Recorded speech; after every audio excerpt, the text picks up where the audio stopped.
pyramids. The 3 pyramids were built for their kings Khufu, Khare, and Menkaure. The northernmost, which is also the oldest, was dedicated for their second king, King Khufu. King Khufu from the 4th dynasty. It is also one of the largest among the 3, with an average height of 481.4 feet originally. The middle one was built for their 4th king, King Khafre, with an average height of 471 feet, and the southernmost one was built for the 5th king, King Menkaure of the 4th dynasty, with an average height of 218 feet. A temple of mortuary was built close to each pyramid, which was linked through a causeway that slopes towards a valley temple situated at the banks of the River Nile's floodplain. You must be wondering, what is the basic structure of something as enormous as the pyramids made of? It has stood the test of time over centuries and continues to do so. The core of the Great Pyramid is made of limestone blocks that have a hint of yellow to it. The exterior casing, which is now almost gone, and the inner walkways are made of lighter colored limestone. Apparently back in the day, the pyramids appear to be blazing white in a sharp Egyptian sun, owing to the exterior paneling. The interior of the burial chamber was built with blocks of solid granite. The entrance to this mammoth of a structure is on the north side, which is about 59 feet above ground level. The passageway slides through the pyramid's inside, along the stonework which infiltrates through the rough soil where the construction rests.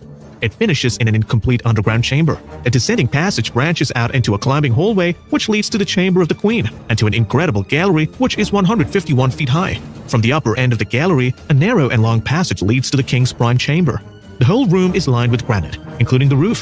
From both the chambers, 2 air shafts run sideways to the outside. Until date, it's not clear if it was built for religious purposes or for ventilation. There are 5 compartments on top of the king's chamber that are separated by huge granite slabs, which likely were built for the purpose of shielding the ceiling. To the south of the Great Pyramid near Khafre Valley Temple lies the Great Sphinx. It's hard to miss this one. One of the most unique creations of man was entirely etched out of limestone. The Sphinx has a facial structure of a man, but the body resembles that of a sprawled lion, which is approximately 240 feet long and 66 feet high. Many believe that it was the portrait of King Khafre who is buried in the central pyramid, and the lion symbolizes immortality. But the biggest question remains, how was it constructed? Let's not forget that there were absolutely no technological advantages that we have today. Or was there another genius way? There was and never will be a satisfactory answer to this mystery.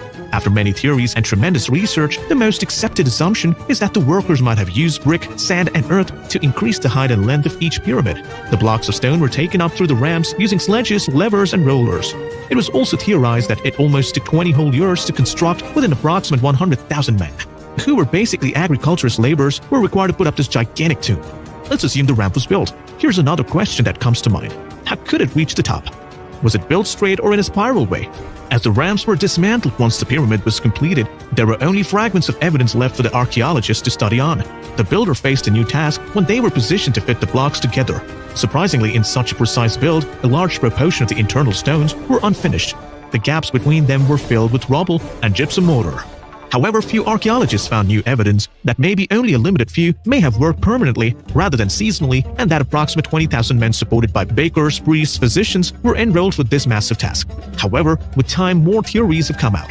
Professor Mark Lenner of Oriental Institute and Semitic Museum said that he and many Egyptologists believe that there has to be some kind of a ramp that was used to raise the stone blocks, but how it was used still remains a mystery. Another most fascinating question that we are plagued with is, how did it manage to stay this strong for over 4,500 years? As we mentioned earlier, the pyramids were built with stones. But can stones keep it this strong? Here's what the most accepted theory suggests. Between each block, limestones and clippings mixed with huge dollops of mortar were stuffed just like modern concrete. Every stone that was visible after the construction was placed with an amazing precision. The blocks in the burial chamber also fitted to size. The sides of these blocks had to be almost perfectly flat to make it joint, and astonishingly they did. The ancient masons used rods and strings to spot imperfection and then marked them with a red ochre to show where more work was needed.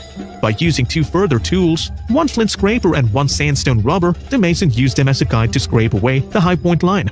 The same cumbersome yet meticulous way were employed all the way till the final stage of construction. Professor Mark Lenner added that when the pyramids were newly encased with a special limestone, it must have been blinding in the sun, appearing like a newly fallen stone. According to the Department of Washington Edu article, the pyramids were built in 4 layers. They used the PKU food pyramid theory to understand the strong build. They stated that to keep the pyramid strong, each layer had to be built strong, especially the ones below, for they hold up the rest of the structure. Although as time passed by, and we mean to say thousands of years, the outer layer were stripped down and passed into dust. Despite this, the pyramids still stand tall and strong, radiating their glorious and mysterious aura. With all that being said, everything in life has a purpose. A construction of this magnitude surely has one too. So let's quickly dive into what was the purpose behind this huge construction. It was believed that these pyramids were built for religious purposes, as Egyptians were the first civilization to believe in the afterlife. They believed in Ka, which is the second self lived in everyone, and that after they died, Ka will enjoy eternal life. The pharaoh's mummy was placed in a huge dome made of the hardest stone blocks.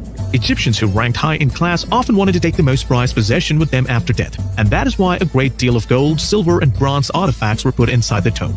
The people believed that whoever tried to steal or tried to disturb a pharaoh's stone would be cursed for an eternity, but nothing could deter the grave robbers and tomb raiders who have seized and exploited the greatness of the pyramids and its exquisite treasures over the years.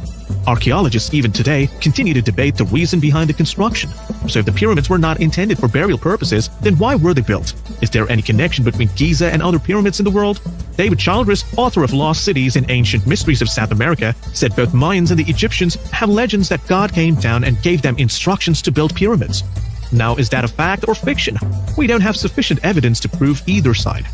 Talking of the pyramid and Egyptians, let's get down to the most interesting topic of today's video. Are there any mummies inside the pyramid?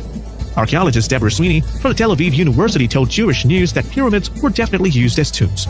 Equipment of burial such as sarcophagi, jewelries, mummies, or mummy parts were found in some of the other tombs. Philip Coppens, author of The Ancient Alien Question, told that pyramids were found by a respected Egyptologist when the tomb was sealed, where the sarcophagus was intact and there were no mummies inside. In fact, there was not even a single coffin. So he stated that the reason for not finding any mummies could have been the robbers who raided the tombs over the years. He also mentioned about the construction, that Imhotep was the person who was responsible for the first pyramid. Legend says that he received information from the gods. We don't mean to say like the burning bush or a deep voice from the skies, but that he was able to access information from a different realm and he started the construction of the pyramid. If you have any theories or fact that can help us further understand the greatness of the pyramids, do write in the comment section. Knowing more about it is never a bad idea. In fact, the more knowledge we gain, the more curious we get. We hope that you enjoyed our latest episode, and if you did, give us the thumbs up and please do share. Till then, bye and see you in the next video.